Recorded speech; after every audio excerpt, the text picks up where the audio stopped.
को जय मसीह की उत्पत्ति अध्याय 34। दीना को भ्रष्ट किया जाना।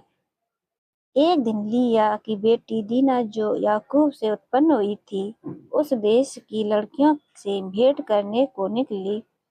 तब उस देश के प्रधान हित्वी हमोर के पुत्र शकेम ने उसे देखा और उसे ले जाकर उसके साथ कुकर्म करके उसको भ्रष्ट कर डाला।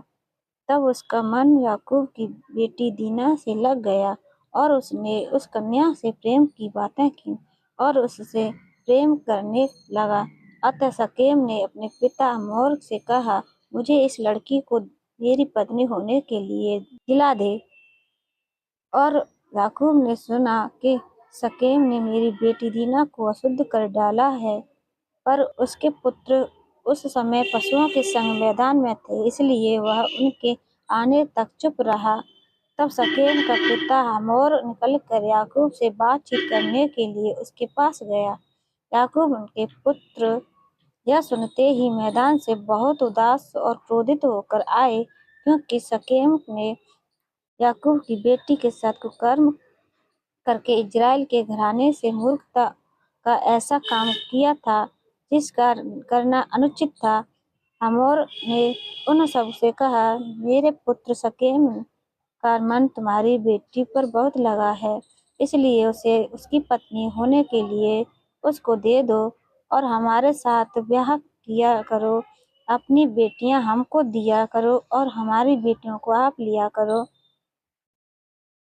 हमारे संग बसे रहो और यह देश तुम्हारे सामने पड़ा है, इसमें रहकर लेन देन करो और इसकी भूमि को अपने लिए ले लो।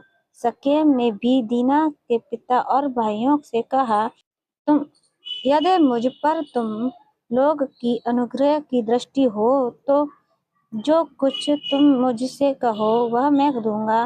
तुम मुझसे कितना भी मूल्य या बदला क्यों न मांगो तो भी मैं तुम्हारे कहे के अनुसार दूंगा, परंतु उस कन्या को पत्नी होने के लिए मुझे दे।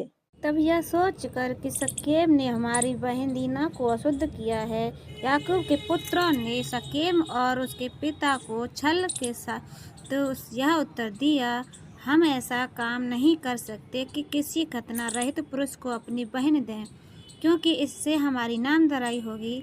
इस बात पर तो हम तुम्हारी मान लेंगे कि हमारे समान तुम में से हर एक पुरुष अपना का खतना किया जाए। सभी को जय मसीह की। Bye bye.